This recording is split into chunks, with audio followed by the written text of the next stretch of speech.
London की high court में पाकिस्तानी सियासत और सहाफत का अहम केस फैसला कुन मरहले में दाखिल हो गया।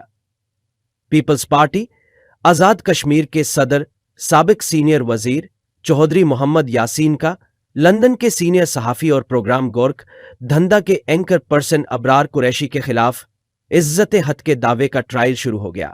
4 दिनों में ये होगा कि ये एक सिंपली डेफेमेशन केस है।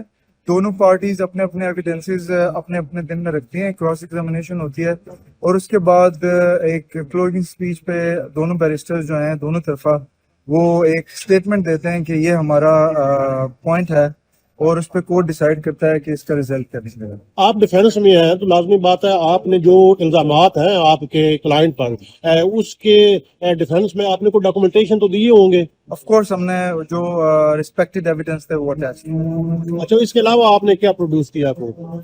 एविडेंसेस के अलावा you can't produce anything in the court. अच्छा, नहीं वो ये कहा जा रहा है कि उसको जरा दूसरे एंगल से भी देखा जा रहा है, क्योंकि एक तरफ से साफ होता है, दूसरी तरफ से सियासी जमात के वो लीडर हैं, तो वो देखिए नहीं ये जा रहा है ये कोई पाकिस्तान का जो मामला है ये उसको यहाँ पर हाईलाइट किया जा रहा है। इसमें कोई ऐसी बात नहीं है, लेकिन ये एक हमारे इलाके का अलनिया है कि जहाँ पे सियासत होती है, डायरेक्ट पॉलिटिक्स होती है, वहाँ पे सहाफत का जो है ना वो या कोई भी रिस्पेक्टेबल इदारे उनको रोंदा जरूर जाता है, तो उसी को फेस कर रहे हैं हम इसी के लिए अदालत में।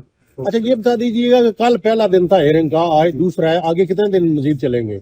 बेसिकली 4 डेज ट्रायल था, लेकिन मुझे सर्कमस्टांसेस से लगता है कि कल ये खत्म हो जाएगा। अच्छा, सो फar जो कार्रवाई हुई है लंदन हाई कोर्ट में, उससे क्या आप समझते हैं कि आपके क्लाइंट की कितनी पोजीशन स्ट्रांग है और दूसरा फ्री कितना कमजोर है या वो इतना मजबूत है? देखिए ये तो कहा नहीं जा सकता, लेकिन हम पॉजिटिव हैं। यकीन रखना चाहिए, सच्चाई पे यकीन रखना चाहिए, अल्लाह ताला पे ईमान रखना चाहिए और उस चीज के साथ उस जुर्रत से खड़ा होना चाहिए जिसको आप समझते हैं कि वो दुरुस्त है। अच्छा, ये फरमा दीजिएगा ये केस कब फाइल किया गया था? ये केस बुनियादी तौर पे हमारे अगेंस्ट फाइल किया गया था जुलाई 2022 में। अच्छा, सिर्फ एक आपके क्लाइंट है उनके खिलाफ किया गया था?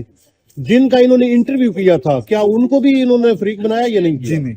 अच्छा, उसकी क्या वजह? हम सिर्फ लायबल हैं अपनी पब्लिकेशंस के लिए कि हमने पब्लिकेशन क्यों की। अच्छा, ये फरमा दीजिएगा कि अगर ये यहाँ पर केस डिसाइड होता है, ऑफ कोर्स डिसाइड होना है, तो आगे क्या प्रोसीडिंग होगी? चाहे आपके हाथ में आता है या खिलाफ आता है, क्या अपील होगी या अपील नहीं होगी? जो कॉस्ट है वो किसको देनी है और किसने देनी है और कब देनी है, कैसे देनी, थोड़ा सा बता दीजिए। ऑफ कोर्स हमारा अपील का राइट है अगर हम लूज करते हैं, और अगर तो क्लेमेंट्स जीतते हैं तो ऑफ कोर्स हमें कॉस्ट देनी पड़ेगी, और अगर हम जीतते हैं तो उनको देनी पड़ेगी। यहाँ पे यूके में रूल्स एंड रेगुलेशंस जैसे हैं, तो दिस इज ये जब केस डिसाइड होगा उसी के साथ ही फैसला हो जाएगा इसका? जी उसी के साथ फैसला। इसके अलावा अगर आप कुछ कहना चाहें?